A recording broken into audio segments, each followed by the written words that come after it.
Thank you, everybody. Man, this is a lot of people. A lot of people. This is incredible. We love you. We love you. Oh, you better get out on June. Remember, June 7th, you better get out. We're turning it around. I want to thank that group. See what it says? Latinos for Trump. I love that. Thank you. Thank you. I love that sign. It's true, too. So thank you to everybody. You know, this is a place. I love California. I love the state. Great feelings. You know, we want to bring on some friends. We have some friends. The Remembrance Project, they were outside. They were taking a picture. I said, come on stage with me for a couple of minutes. And these are incredible people. They lost loved ones to illegal immigration. And they're unbelievable. They've suffered. I've gotten to know them over a period of time. And come on over here, folks. Come on.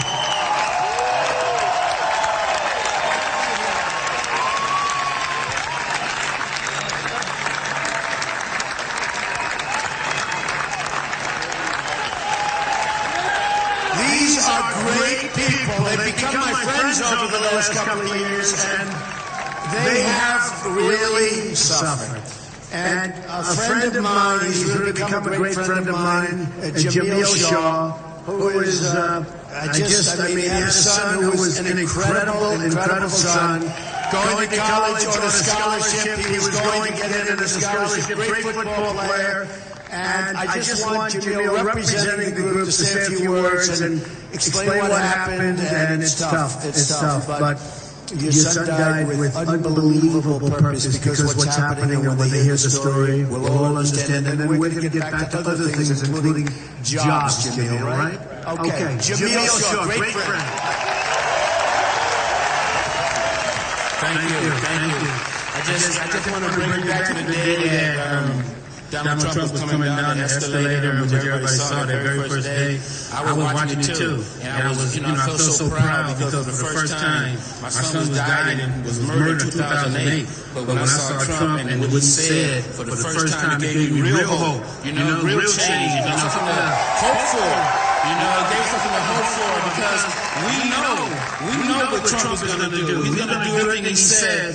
It's sad. That's why everybody's so scared right now, because they know a change is coming. A change is coming. And in March the 2nd, 2008, me and my son, we went to a football camp in Pasadena, and it was designed for guys who were going to be Division I athletes. So, we worked hard. We were 17 years old. On the way home from the mall, from Pasadena, you have to go to the mall.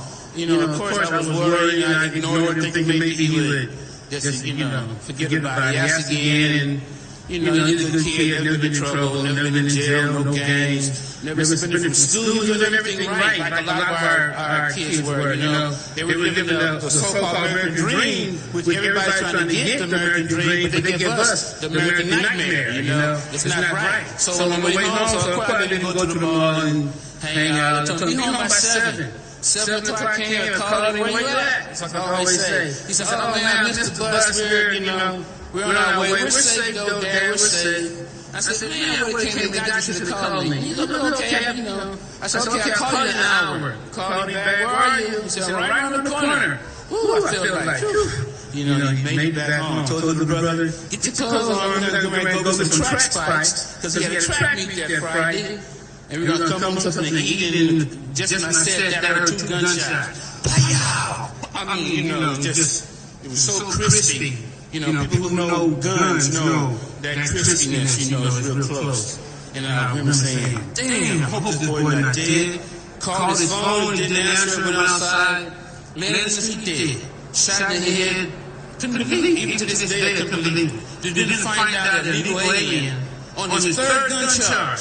Now, we hear all these gun people talking about bad guns, but you got an illegal alien on his third gun charge, never been deported, was given, this last one he had assault with a deadly weapon, battery on a peace officer, resisting arrest. They put him in the county jail for 8 months, leaving him out 4 months early. Same day he got out, he was looking for blacks to kill because the 18th Street gang, the legal alien gangs have this thing where they got to kill or do bad things on the first day out, so they won't be rehabilitated. They'll come right back out and get right back where they left off. And he was ordered to go out and look for somebody black to kill. He's in my neighborhood. My son walking down the street, minding his business, coming home, doing everything right. Legal alien season, runs over there to him while on the phone with his girlfriend, asks him, "What sex you from?" He wasn't in no sex, never been gangbanging in his life. I was there the whole time. I dedicated my life to my kids like we all do. You know, and to see him laying dead in the street, and to hear that he was in the county jail, and was released on a Saturday night. No supervision, nobody called ICE. That's not fair as American citizens. We demand Americans first. We don't care. We don't care about illegal aliens. We don't care. Americans first. First things first. Nothing's gonna work. That's why Donald Trump is here. Donald Trump is giving us hope. All of our loved ones who were murdered. We miss them every day. There's no such thing as closure. It's never over. You guys who have your family intact, you should thank God. Because you don't want to know what we know about grieving. You don't want to know what it feels like. You have an opportunity to do something, what we call preventive maintenance, is bringing in Donald Trump. He's going to fix everything. He's going to make America great again, and it's going to be so nice. I can't save my son, but Trump is here to save us all. And like I said, he's going to give us real hope and real change. Thank you.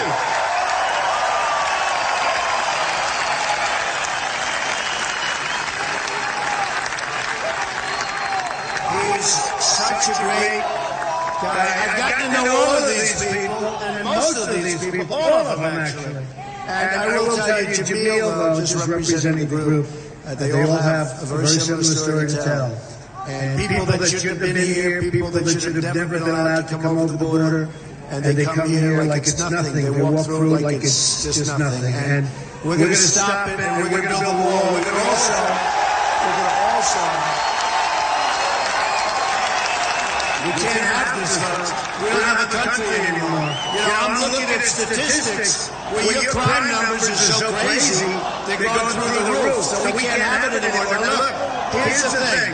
And what Jamil didn't even say, and his boy was amazing. He was going to just doing so great student, great everything. Getting ready to go to college. And every college wanted him. They wanted him for his academics, they wanted him for football. And when Jamil saw his boy lying there, he started pounding the sidewalk with his hand. He broke his hand just pounding the sidewalk. And it's just like these are horrible stories, and they happen so much. Everybody here has essentially the same end result. They have the same story. They're great people. These are unbelievable people. I don't even know how they take it. These are great, unbelievable people. We have to stop it. And you know, their lives are so important. And your relatives' lives are so important. Your boys, your girls, all of the people. They did not die in vain, believe me, because it's such an important thing. And I just want to thank all of you. You're special, special people. Really brave. And just go out and do the best you can. Let's have a good evening, okay? All right? Thank you.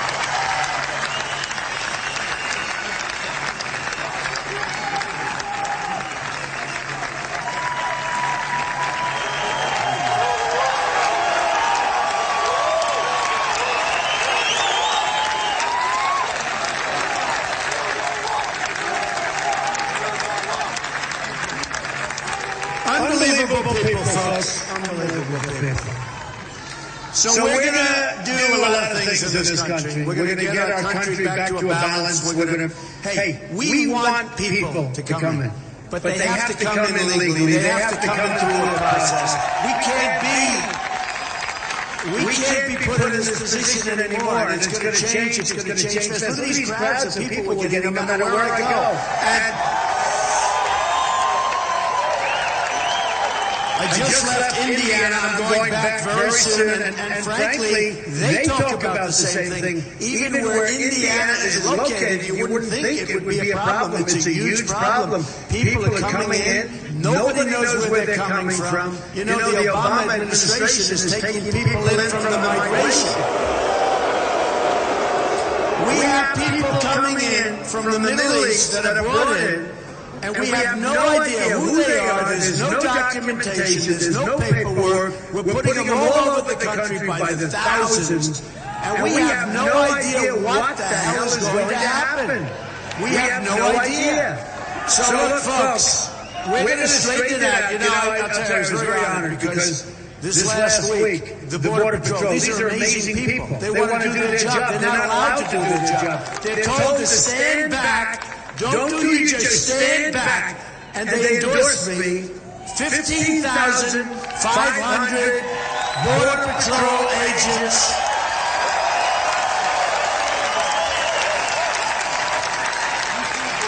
And when we let them go to it, they're going to be great even before the wall gets built. But we will build the wall. Mexico is going to pay for the wall. We're going to stop drugs from coming in. The drugs are poisoning our youth and a lot of other people, and we're going to get it stopped, okay? We're going to get it stopped. And I'll tell you this, let me just tell you, because I see it, I see all the Hispanic signs and the Latino signs, and I love the people. I love the people. African-American signs, I love that sign, by the way. And we're going to do great with the African-Americans, with the Hispanics, because we're going to bring jobs back to our country. We are going to bring jobs back to this country. Our jobs have been sucked away like you take candy from a baby. We're not going to let it happen anymore, folks. We're not going to let it happen. So, we have to be tough. We have to be vigilant. We have to be strong. And I tell this story. Good, thank you, darling. I love you too. Look at that. Great.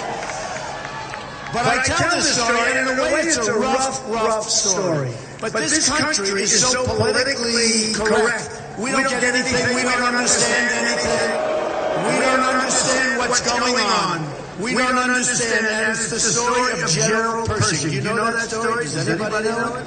It's a rough story.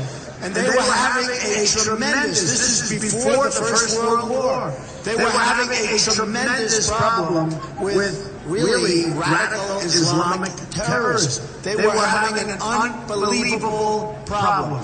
General Pershing was a tough, ruthless general. He wouldn't do well today because he was too tough. He was too ruthless and probably used foul language, so he'd be out. They wouldn't even allow him.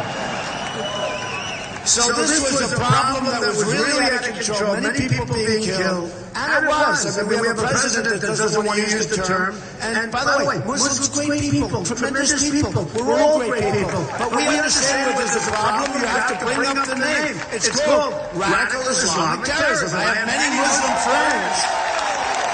I have many Muslim friends that call me and they say, thank you, Don, we all want to cure it, but you can't cure a problem if you don't want to mention what that problem is. So for whatever reason, so General Pershing was sent there to solve a really serious terror problem. They caught 50 radical Islamic terrorists. They caught them. They took the 50, they lined them up. They took a pig, and then they took a second pig, and they cut the pig open, and they took the bullets from the rifles, and they dumped the bullets into the pigs, and they swashed it around, and then they took the bullets, and they shot 49 of the 50 people. And the 50th person, they said, take this bullet and bring it back to all of the people causing the problem and tell them what happened tonight. He took the bullet, he brought it back, that 50th person, and for 42 years, they didn't have a problem with radical Islamic terrorism, folks. Okay? Believe me. So, we're going to have to get a lot tougher than we are because we have problems that you wouldn't believe. During one of the debates, we have this guy, Lion Ted Cruz. We know Lion Ted. I mean, nobody likes him. I've never seen anything like this. In fact,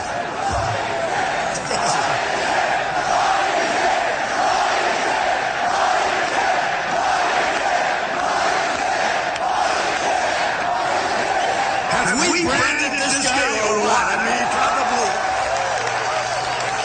probably, I see him walking into these beautiful corners in Washington and I say, hey, Lion Ted, it's like, oh, he's a liar. I mean, I've never seen it. You know, I go along and I talk about healthcare, I talk about this, everything is, he'll go 2 hours later. Donald Trump loves Obamacare. By the way, we're going to repeal it and replace it, just so you understand.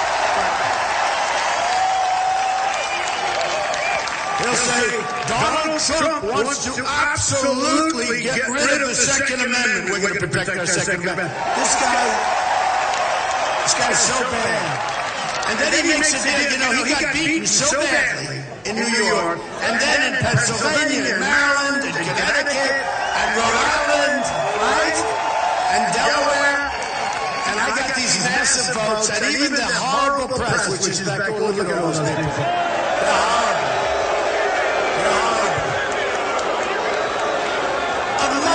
Most dishonest people I have ever met in my life, the press. The press. Certain members, fine, but I tell you what, they are really bad. But, so he gets beaten so badly, and Kasich, by the way, Kasich, who voted in favor of NAFTA when he was in Congress, which has destroyed everything,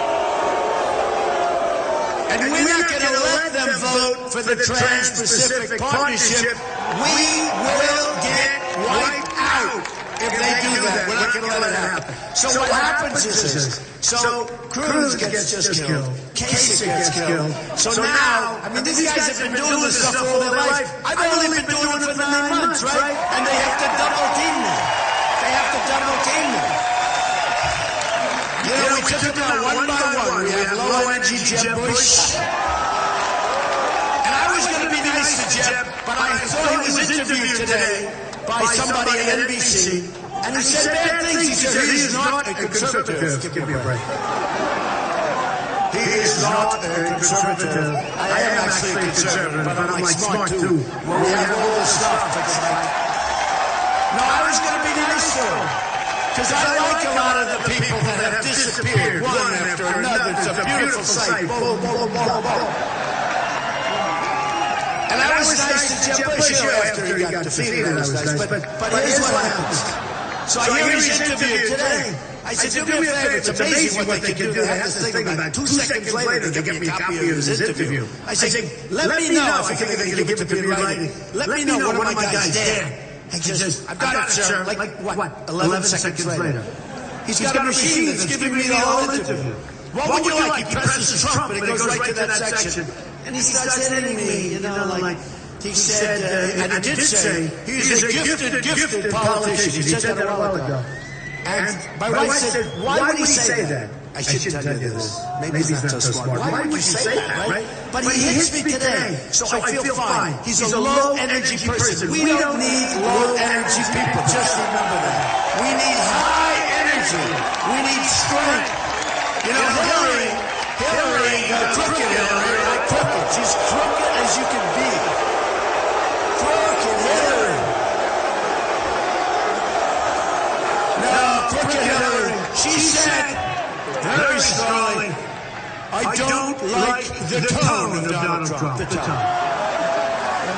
Now she's there shouting all night long, reading off teleprompters. Does she ever make a speech with us? Not, I mean, she won the other night. I'm sort of glad she won. You know, I really want to beat her more than Sanders. And you know, the system is rigged on both sides. It's rigged on our side. I have 5 million. I have so many votes more than like Cruz and Kasich. And yet, you know, they go in and they sort of semi-bribe all these people and the delegates and all of a sudden, and it's just like, it's a terrible system. I mean, it's a terrible system. But Hillary said, I don't like the tone. Now here we are in a world that's going to hell. We have people's heads are being cut off. You know, not since medieval times. I used to love history. It was like my favorite. I loved history. And you'd read about medieval times, right? Medieval times. Chop off heads. Now they're chopping off heads. I mean, I didn't see anything about this. Even the Wild West, they'd shoot you, but they don't chop off the heads. Chop off the heads, drown people in these big cages, 50 at a time, drop. And she said, I don't like his tone. His tone is folks. We need a tough tone, folks. We need a tough tone. We need a tough tone. Believe me. Believe me. For a while, at least, we're going to need it. You know, when they talked to Lion Ted, so we were at the debate, and I've been at the center of every single debate. Number one. One every debate. According to all the polls, Drudge is fantastic. Drudge and Time Magazine and all these people. I've won every single debate. I've been center stage. And the only thing that would bother me is when we had an even number. But I would say, I don't want an even number because then we'd have two people in the center. But I was always number one. So usually we had none. But I was always center, right? And they asked Cruz about waterboarding. What do you think of waterboarding? Well, and he didn't like it because it's really not like a good answer for him. Because he's actually a very weak person. So he didn't like it. So he sort of like, so after like 2 minutes, you didn't know what the hell he said, right? Because he's a politician. Then they looked at me, what do you think of waterboarding, Mr. Trump? I said, I think it's great. I think it's just fine. Just fine.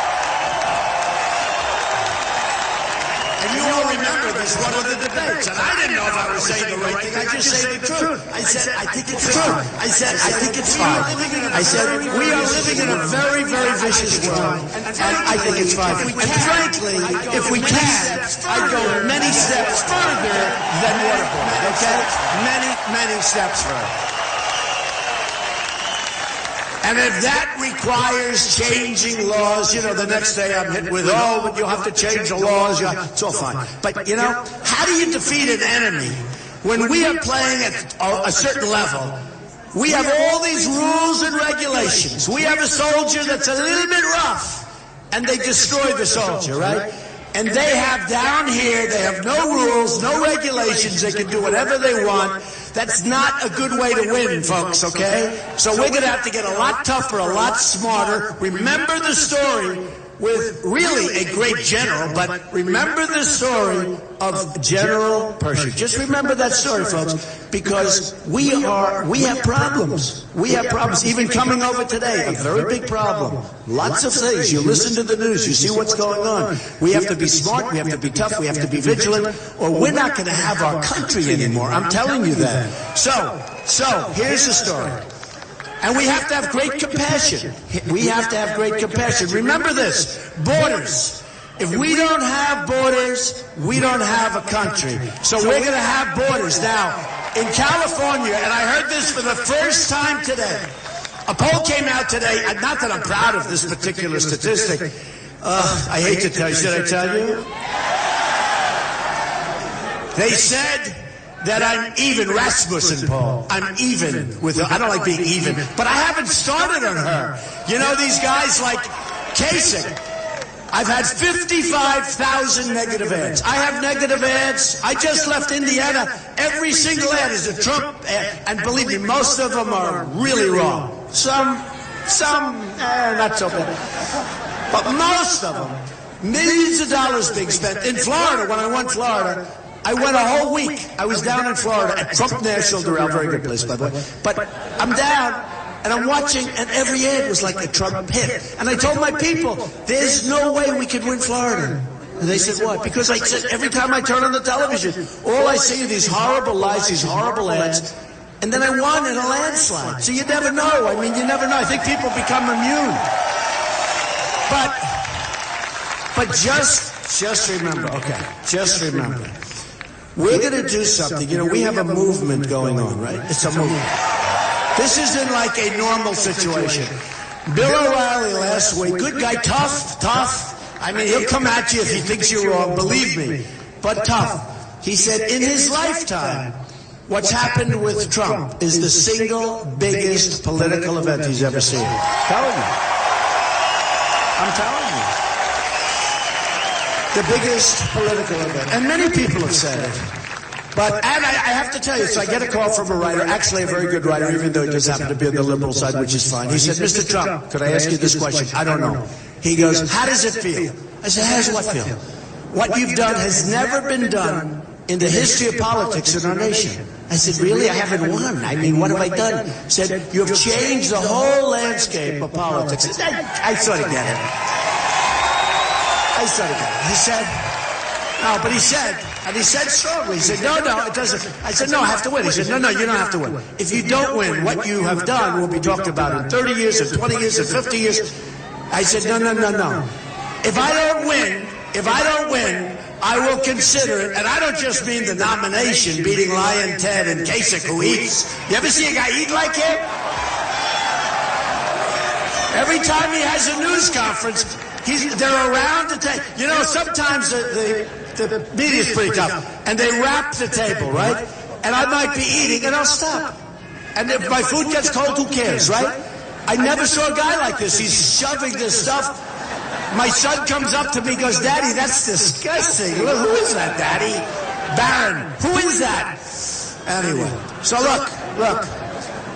We have a chance to do something great. And I told him, I said, if you tell me that I get the nomination and don't win, or if you tell me I don't get the nomination, frankly, if I wasn't going to win, I'd rather not get the nomination, because the whole thing is about winning. And we can't make... And we have to take care of our country.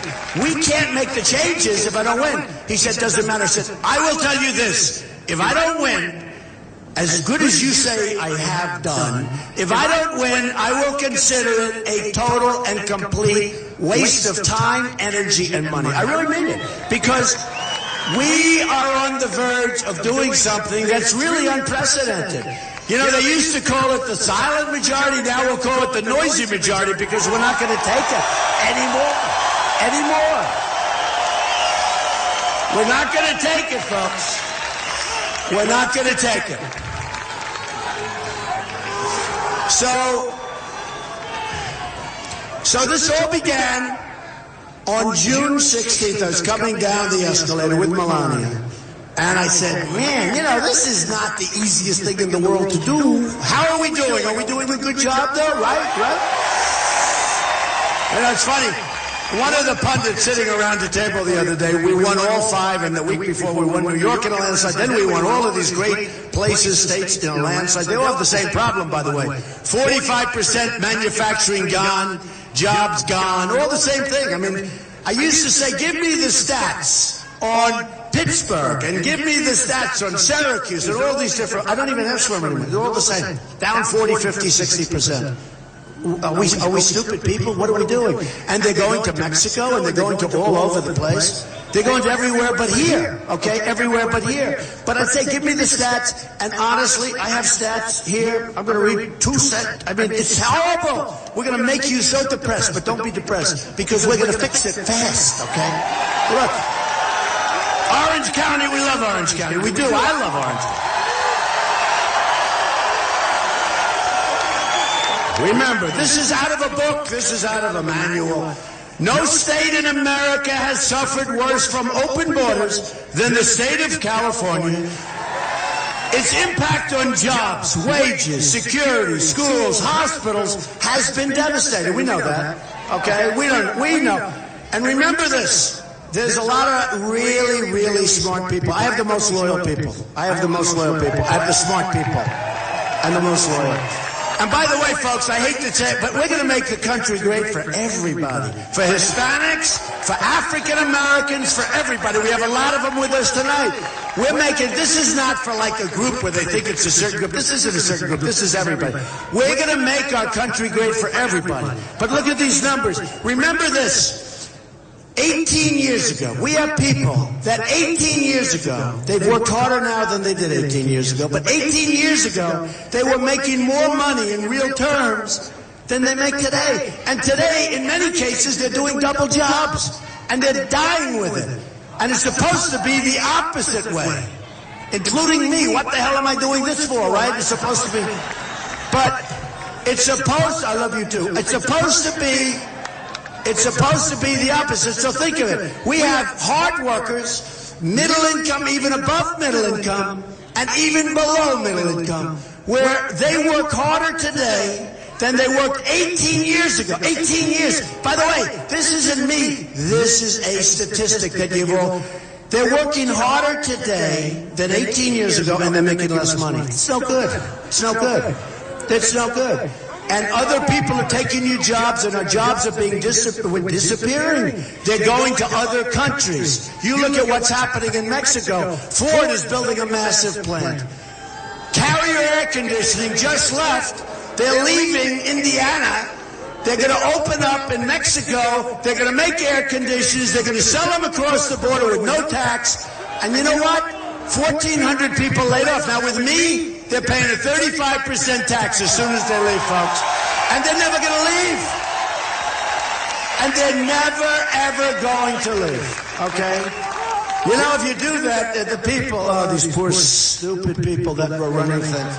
You know, I've watched for years, 5 years, 6 years, this has been happening. Corporate inversions, and this has been happening for a long time. But I've been watching. And the government, our poor government, we're being outdealt by China. They're so smart.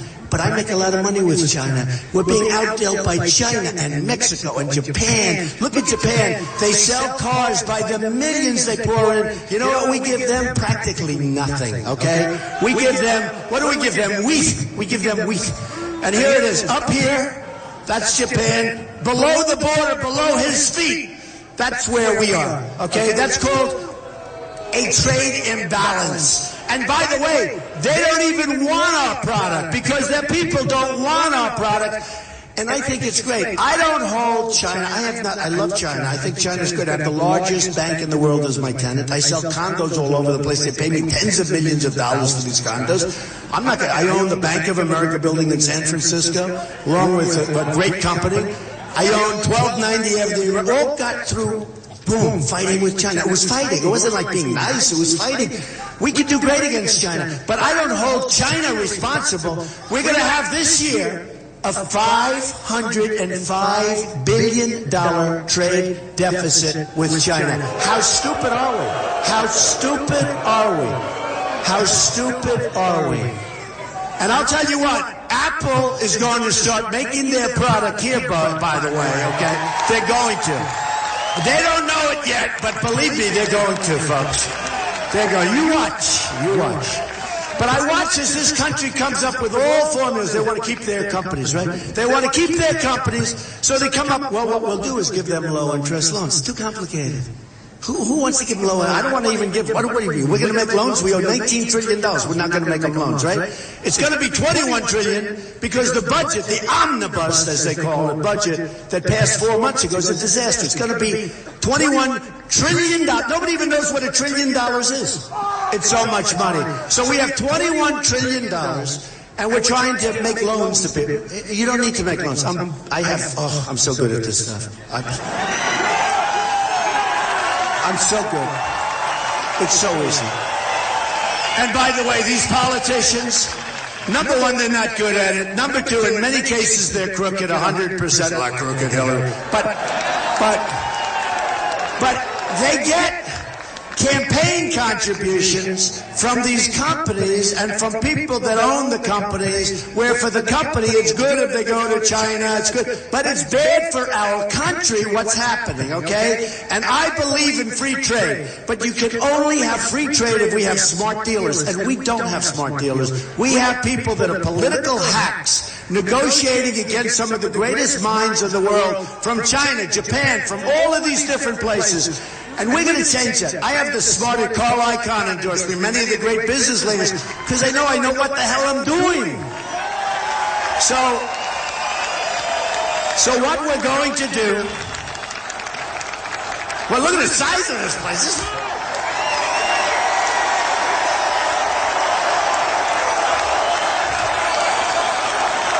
You know, I have to tell you, folks, I wish the cameras would spin around and show. They won't show it ever.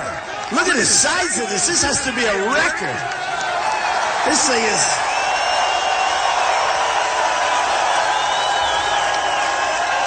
Those poor people are going to fall off the upper deck. Unbelievable. Honestly, I wish the cameras would show it, because they're so dishonest, they never want to show the size of the crowd. You know, last week, hey, could we have a protester in that upper corner of that, please? That's the only way the cameras will turn, folks. So, last week I had 17,000 people, which is like an average crowd. I had 17,000 people at an event, and Bernie Sanders had 6. I go and they show my event. Donald Trump has just finished his speech, and they always show it after everyone's left. And you'll have this reporter, Donald Trump has just finished his speech, and it was fine. This is so-and-so from CNN, thank you. Okay? And Fox, in all fairness, they don't report it. They're not showing this crowd. I mean, they're disgusting. They're not showing. So I had 17,000 people. Now, Bernie Sanders has 6,000 people. That's a good crowd. This is so-and-so, and we're with the Sanders campaign, where he has a massive crowd of people. It's unbelievable, folks. It's unbelievable, folks. So, but you know, the end result is people are getting it because they're seeing the numbers. And you know what we're doing to Cruz and Kasich? We're winning. It's a rigged system. It's crooked as hell. But the only way you win is by big fat numbers when even the rigged system can't change the outcome. Okay? Can't change. I've told the story. I have sort of a friend, rough guy. This is a rough guy, but he's sort of a friend. And he's a boxer, he's a champion. And I said, what are you doing? You're going into unfriendly territory. A lot of money where the opponent was, where his challenger was. I said, champ, what are you doing? You're going into unfriendly territory, and if you go into that territory, you get a decision, you're going to lose. He said, Mr. Trump, sir, let me explain something. What I do is I'll knock the hell out of him, I'll knock him out, and then there's nothing the judges can do. And that's what we're doing. And that's what happened. He knocked him out. He knocked him out. I said, champ, I like that. There's not a thing they can do. Here's the story. Millions of votes more than Lion Ted. Millions. Millions. Then I saw him today. I'm the only one that has proven victories. I mean, we're killing this guy. We're killing him, and he knows it. In fact, he's over, from what I hear. How about they can't beat a guy that's been doing this for 9 months? These are professional politicians. And everyone, it's a beautiful sight. 16, 15, 14, every week, boom, boom, boom. And remember, when they talk, these lying guys, these incompetent guys like Karl Rove, he's grossly incompetent. When he mentions, no, he's incompetent. He still thinks Romney won, remember? Romney won. He lost by 5 million votes. Romney won. He still thinks that. He's an incompetent guy, and he's a bad guy. Let me just tell you something. So I'll win, and I'll have like 8 guys, 9 guys, because don't forget, we started with 17. So those first number, we had a lot of people. So I'd win with 32%. 32% with like 9 people. They'd say, Donald Trump did not break 50%. You can't break 50%, you got 9 people. Now in New York, I got 61, 62% with 3 people. Well, with 3 people. Then in Philadelphia, Maryland, and Connecticut, Rhode Island, and Delaware, I got these massive record numbers with 3 people. 3 people's a lot too. You know, if you get 61 to 20 to Cruz, I think at like 10 or 12 or something. I mean, this guy's a total disaster. So anyway, so now what they did is they said, we're going to form a coalition against Trump. The 2 guys, the 2 professional politicians, against the guy doing it for 9 months. So it's called collusion. Now in business, if you collude, you get thrown in jail, right? Over here, you don't get thrown. Only in politics can you collude and not get thrown in jail. Anyway, so they make a deal. Cruz will take Indiana, but the people in Indiana don't like him. And by the way, did you see today? The great Bobby Knight, the greatest, he endorsed Trump. He endorsed Trump. And I'll tell you right now, I will take Bobby Knight over Carly any day of the week. All right, that I could do. So they formed this deal, and it's collusion, and they got together, and one's going to take Oregon and another one. And by the way, did you see the poll just came out in Oregon? Trump 48, and they're down in the 20. It's fantastic. And I'm going to Oregon next week because we don't forget. I'll give you an example of what happened. So Rhode Island is a smaller state, great place, but it's a smaller state. And last week the polls come out. So we just won New York in a total landslide. And you know what is nice? When the people that know me best, this is nice for you too, because you know in Palos Verdes I have the great club, and we have a lot of stuff here. I love that club. I just left it. I would have stayed there a hell of a lot longer, but I had to come talk to you people, okay? You want to know the truth. No, I love it. But look, so my people, you know, I have good professional people, and they said, Rhode Island, smaller, it's got like 18 delegates, whatever it is. But it's a smaller place, but beautiful. So my people said, no, we don't have you for Rhode Island. I said, why don't you have me for Rhode Island? This is like 4 days, just a few days ago. They said, we didn't put you in Rhode Island, Mr. Trump, because you're so far ahead that you can't be beaten. You're 64%, and I haven't been there. Now, I have friends in Rhode Island. So I said to my people, I want to go to Rhode Island. They said, it's not going to help you because you're going to win. You know, because I believe in the poll stuff, in all fairness. They said, you're going to win. I said, I want to go to Rhode Island. Why? I said, because I want to go to Rhode Island. I don't want to disappoint the people that are supporting me. That's why.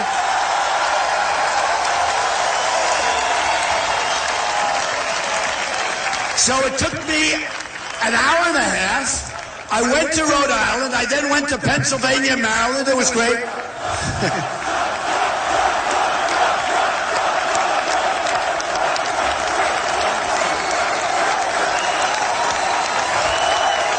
So I went to Rhode Island. We won with big, big numbers, and I just felt better about it. You know, you got to take care of your people. You have support. Now, if I didn't have support, I'd be less inclined to go. If you want to, you know, I work a little bit inverse, all right? But it was like this incredible period of time. So they formed this coalition of Cruz against Kasich. Even though it's pronounced ICH, it's Kasich with a K, like with a K, okay? Think about K. And so now what they're doing is Kasich has given up on Indiana and hurt all of the people, because yes, like all of us, you know, we all have these people working hard, and the people that are working for Kasich said, what happened? We're going around ringing doors. Now all of a sudden we're out, nobody even told us. So he dropped them terribly, and now Cruz gave up a couple of other states. So what they're doing is like playing Russian roulette, right? And I think what happened, I get a call at 11 o'clock in the evening, later, and they want to have a statement. I said, I can't believe anybody could be that stupid. That is the dumbest move. And the next day they were criticized incredibly because it shows weakness. They choked under pressure, very much like Mitt Romney did last time when he lost to Obama. A race that should have been won, by the way. But they choked under pressure, and I think it's going to happen. I haven't seen new polls, and the big poll is going to be on Tuesday in Indiana. But I was all over the state today with Bobby Knight, and I love Bobby Knight, and they love Bobby Knight, and let's see what happens, right? So Cruz is getting clobbered. The senators don't like him. Here's a guy's a U.S. senator. He's so disliked that practically nobody's supporting him, right? Nobody supports him.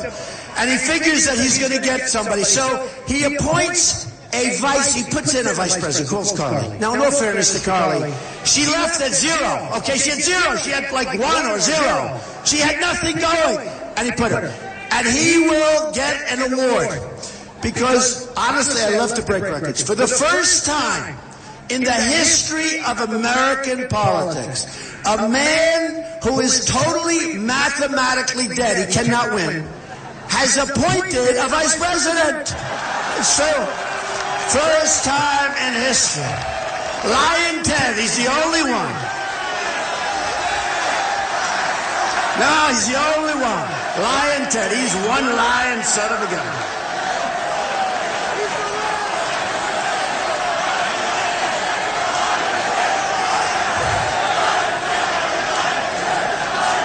He's some liar, I'll tell you. You know what he probably did with her? He probably said, Carly, We're doing great. We're going to win. Let's go. Be my vice president. Oh, boy. So I think we're going to have a great vote on Tuesday in Indiana. I mean, it's a great place and great people. Amazing people. Amazing people. They're all amazing. I tell you what, this country, and I've gotten to know the people really well, far greater. This has been an amazing exercise. One thing, I told you the story about, because we don't win all the way, because we're going to have great military, we're going to have great everything, great trade deal. But I will say the one thing I really have gotten, I've gotten to know millions of people. Think of it, millions and millions of people. Today, we have a long way to go. We haven't gotten to California yet. I don't even know why the hell I'm here. We're not going until the 7th, right? 7th. But I'm here a lot, so I wanted to be. But think about it. Millions of people I have more than Kasich, millions and millions of people more than Lion Ted Cruz. I have millions of people more.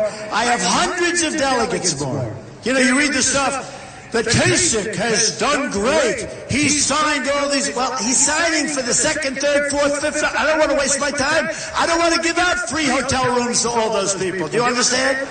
Because we're going to win on the first ballot. I'm not looking for the 2nd. And we should do it. We should be able to do it. No, we should be able to do it. Easily. I mean, now they're saying, all of a sudden, I see today on television, the biggest people are saying, well, we think Donald Trump is going to make a great president. I said, wait a minute, 5 weeks ago, the guy was saying I'm a stiff. What's going on over here? What's going on? The biggest senators, the biggest Congress people, we have unbelievable support. And people called me, even last week. People, hello, darling. Oh, I love you. I thought it was a protest. I was hoping. No protest. That's okay. That's all right. Watch what happens. You got to go home. I'm telling you, it bothers me. You got to go home. And your husband, wife, boyfriend, girlfriend, children, they've watched you. They'll say, were there any people there, Dad? Mom, were there any people there? Because of these lying people. I wish you'd take those cameras and spin them, folks. Spin those cameras. Spin them. Look, spin them. Go ahead. We have 31,000 people here today. We have 31,000 people. Look, they don't turn the cameras. Just bad people. They're bad.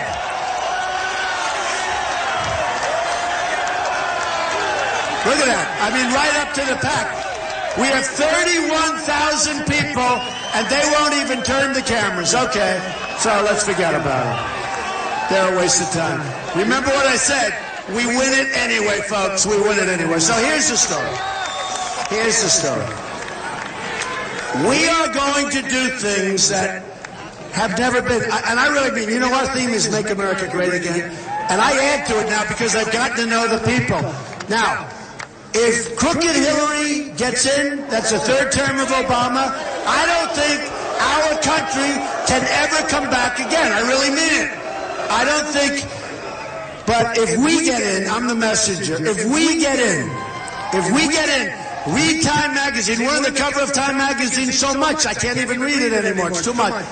But we're talking, and they're talking about it as a movement, and it is. It's a total, not even a modern day movement, an all-time movement. And you go anywhere. I was in Alabama, we had 35,000, 21,000 in Dallas, 31,000 people tonight, 31,000. And I mean, you knew about it like, 2 days ago? We announced we're coming in. So it's incredible. But if we win, and we go all the way, you are going to see not only Make America Great Again, it's going to be greater than ever before. I'm telling you, folks, that's the potential we have. We're lowering taxes, big league. Taxes are way down. We're going to cut taxes. We're the highest taxed nation in the world, okay, by far. We're cutting taxes so much lower than any other candidate. We are going to have an economy that is going to be spectacular. We're going to start making things again. We're going to start up our manufacturing businesses. We're going to fill all those empty businesses. I'll tell you what, you look around. all of those empty buildings. I go up to Syracuse, New York, and I go up to Poughkeepsie and all of the different places. We go down to Pittsburgh. We go over to Florida, different places. Governor of Florida endorsed me, Rick Scott, great guy, by the way. And they're doing well in Florida. And they're doing well. But you look at some of the places in Maryland, no matter where you go, Connecticut, here, I looked at the numbers. You had a couple of numbers that are crazy. Wait a minute, I got to get rid of this stuff. We got to get this crap out of here. In Los Angeles, homicides are up 10.2%. Rapes are up 8.6%. Aggravated assault is up 27.5%. What the hell is happening?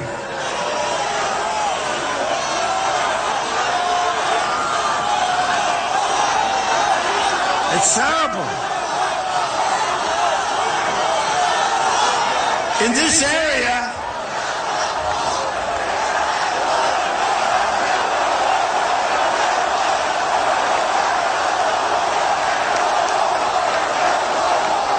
we're going to build that wall, folks. We're going to build that wall. That wall is going to be built. I mean, it's incredible. This area, listen to this. What's going on? This area, crime has increased 33% in the last year. What the hell is going on? I know what's going on. I know what's going on. Man, that's terrible. That's terrible. So these are all horrible numbers, depressing numbers. The hell with them. Okay. Because we're going to make it better. We're going to bring our country back. We are going to have strong borders. We are going to build the wall. Mexico is going to pay for the wall 100%. 100%. 100%. You know, when I got off the stage, one of the debates, this is 4 or 5 months ago, one of these guys comes up and goes, you know you can't build the wall. They have no clue. These are politicians, they have no clue. So he says, you know, sort of a semi-respected guy, not one of the better ones. He had some good people up there. Dr. Ben Carson, great guy. Great guy. Great guy. Dr. Ben is great. He endorsed me. Chris Christie endorsed me. Great guy. And I'll start talking about the rest as they endorse me, okay? I don't want to go too quick, you know, I want them to do it. But we have a lot of the people that have been up here. But one of them came off the stage and said, you know you'll never build a wall. I said, why? Because it's impossible to build. So, folks, China, okay, built a wall 2,000 years ago that's bigger than any wall planned except for the one I'm going to build, okay?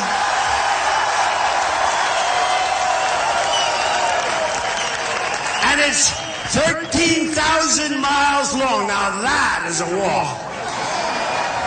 Now our wall, it's 2,000 miles, but we need 1,000 miles because we have a lot of natural barriers, okay? A lot of natural barriers. So we need 1,000. So China, 2,000 years ago, does 13,000 miles. We need 1,000 miles. And we have Caterpillar tractors. By the way, I'm not buying Komatsu. We're buying Caterpillar, right? Made in the USA. Made in the USA.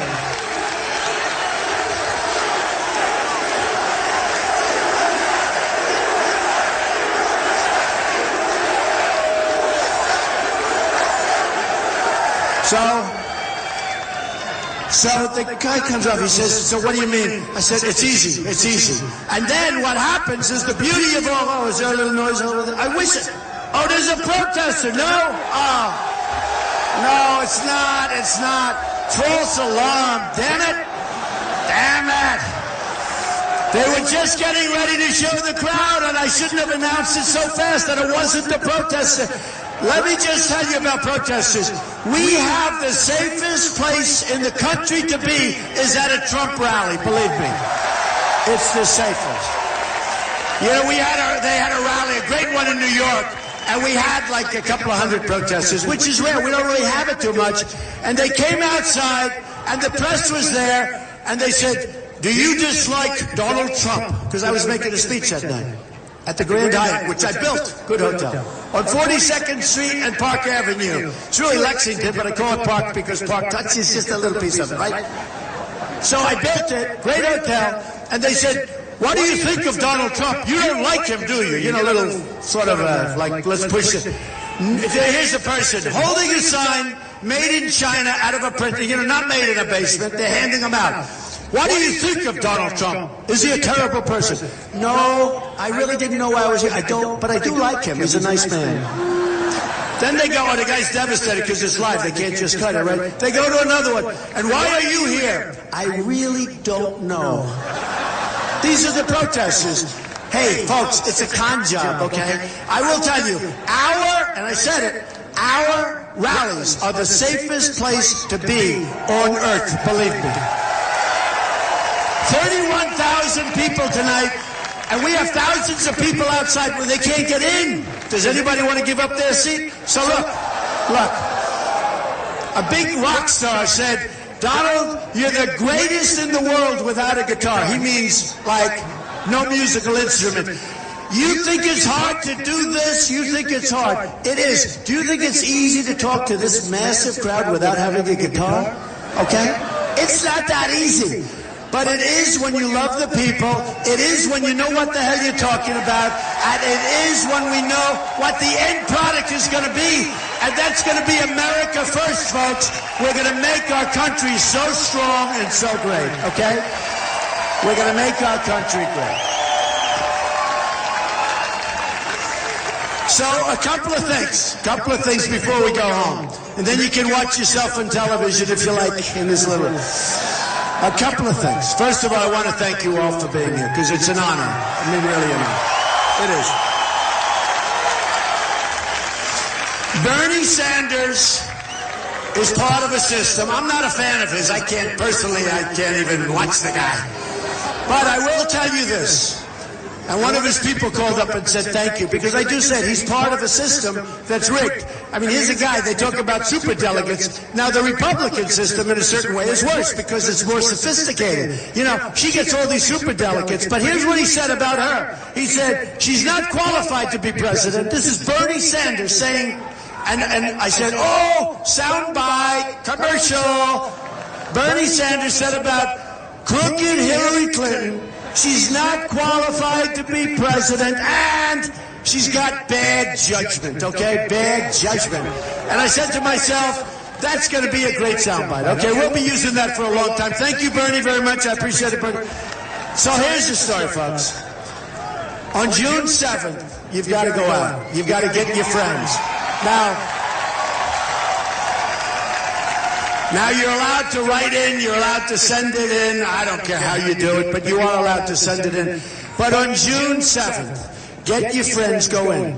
You're going to say, because you're going to see such a difference. You're going to see, we're going to be like the smart country. Right now, we're the dummies, okay? We're the dummies. We pay for everyone's military. We take care of Japan. It's a behemoth. It's a tremendous country. I have many friends. But we take care of Japan. We take care of Germany. Nobody knew this. Did anybody know we take care of the military of Germany? Did anyone know that before I told you? I don't think so.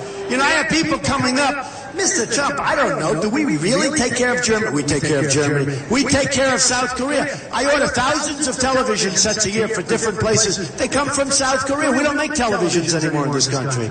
Remember, we used to have Sylvania and General Electric and all these televisions. We don't make them. Now we have Samsung, LG. You have Sony, which a little bit has lost its way. But that's in Japan. But you have South Korea. We have 28,000 soldiers on the border between the maniac, right, and North Korea and South Korea, right? So you have 28,000 soldiers, and we take care of them. Now, they pay a little bit, pay a little bit.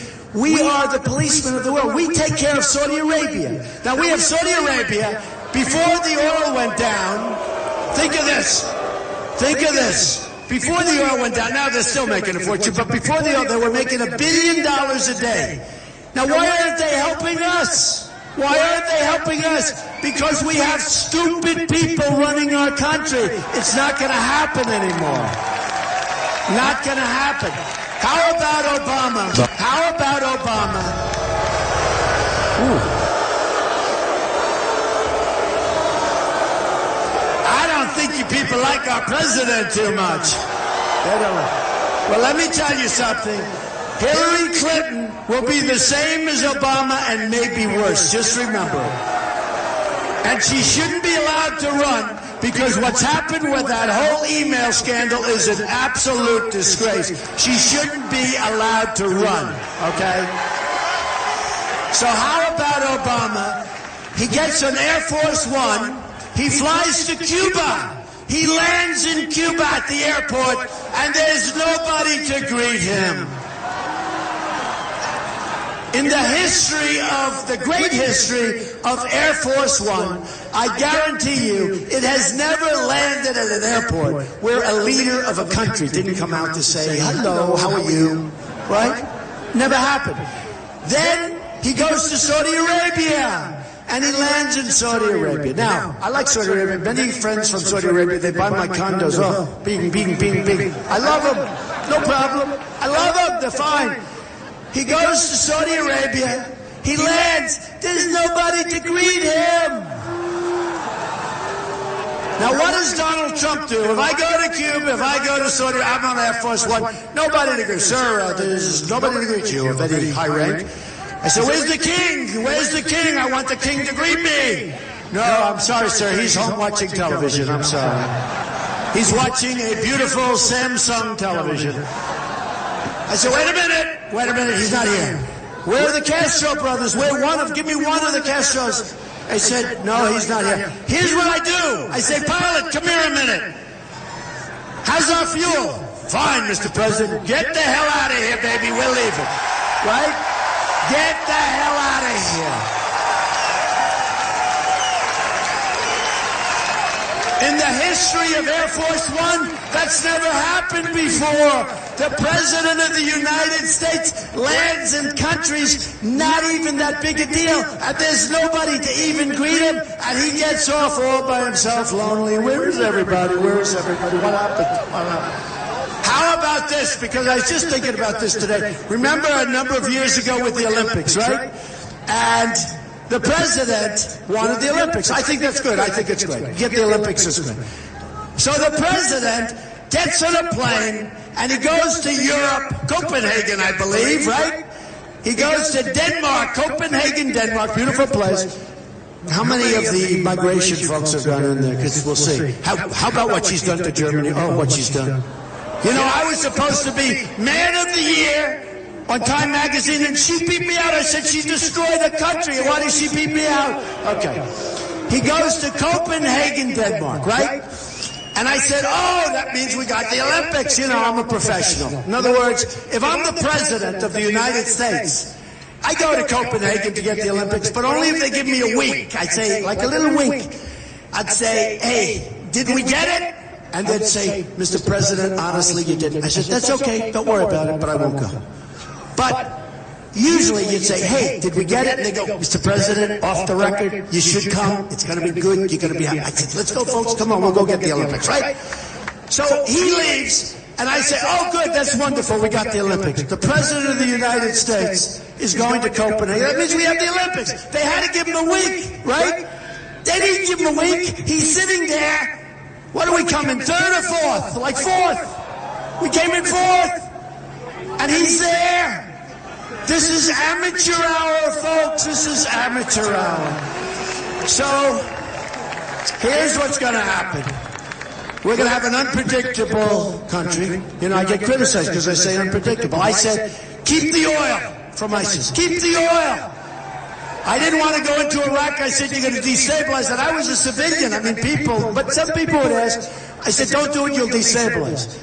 Iran, that horrible Iran deal, that horrible, horrible deal. But Iran made a better deal. They're going to end up taking over Iraq. That's even better. Some of the greatest oil reserves in the world. So I said, keep the oil, right? I always said, keep the oil. Folks, we need to have people that know what's happening. We're being outdealt by every country in the world on trade, on military. There's not a thing. We give our equipment away to our allies. One shot's fired in the air, and they run and they drop the equipment, and the enemy picks up our equipment, and our soldiers don't have equipment that's as good as what the enemy has. So here's what's going to happen. On June 7th, you're going to remember this night, because we had a good time talking about a rotten subject, but the rotten subject's going to be a great subject very soon, okay? You're going to remember this now. And by the way, did we have a good time despite the subject, right? Right?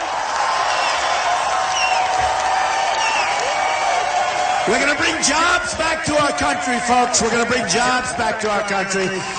And any company that wants to leave, that's fine, but they're going to have to pay the consequences. There will be consequences. So they go to Mexico, they make product, they want to sell it back here. Guess what? All those people that have been laid off, we're going to charge them tax and never leave it. Ready? So here's the story.